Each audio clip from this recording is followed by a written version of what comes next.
finally, Bad has hit rock bottom.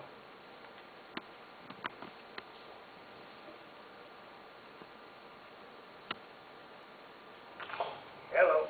Wayne, Dad? I want to get sober.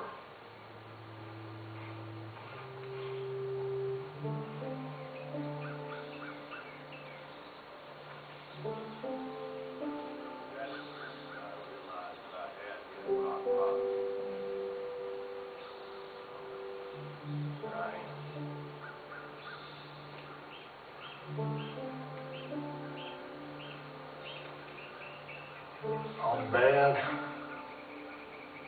I'm an alcoholic.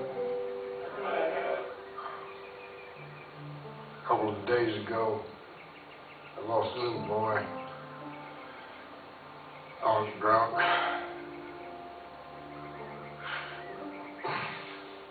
Been drunk most of my life. Lost a hell of a lot.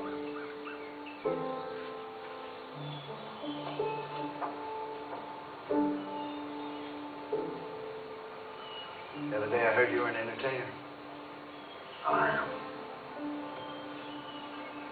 I'm glad you're here. We all know what a hard step it is.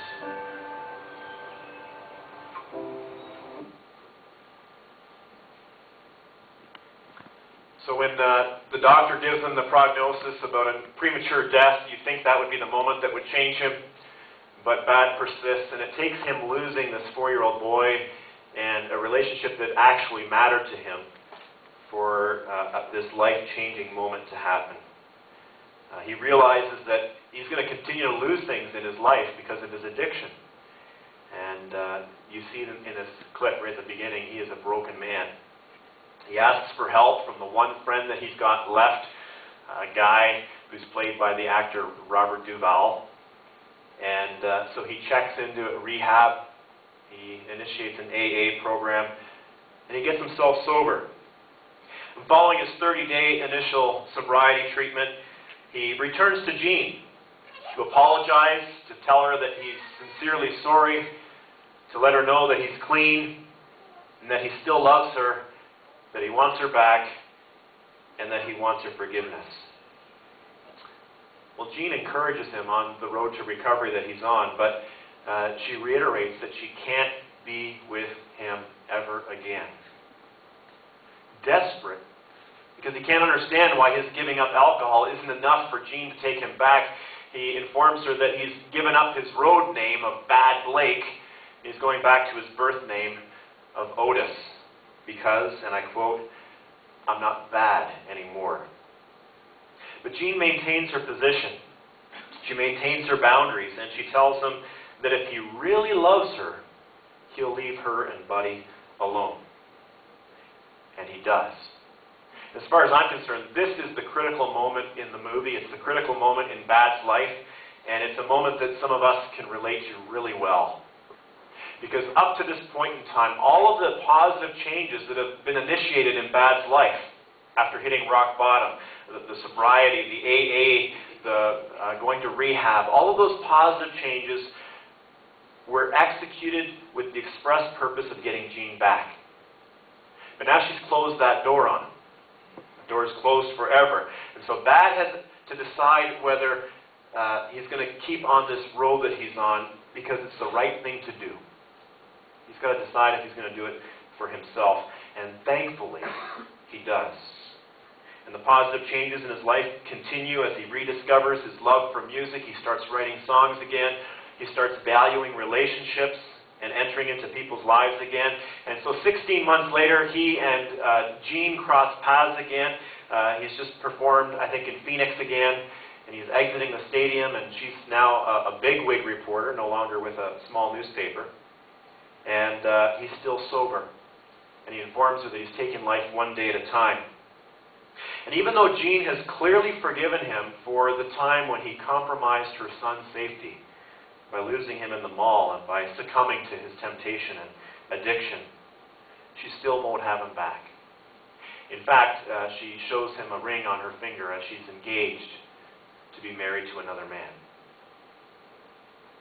Friends, this is no Hollywood ending.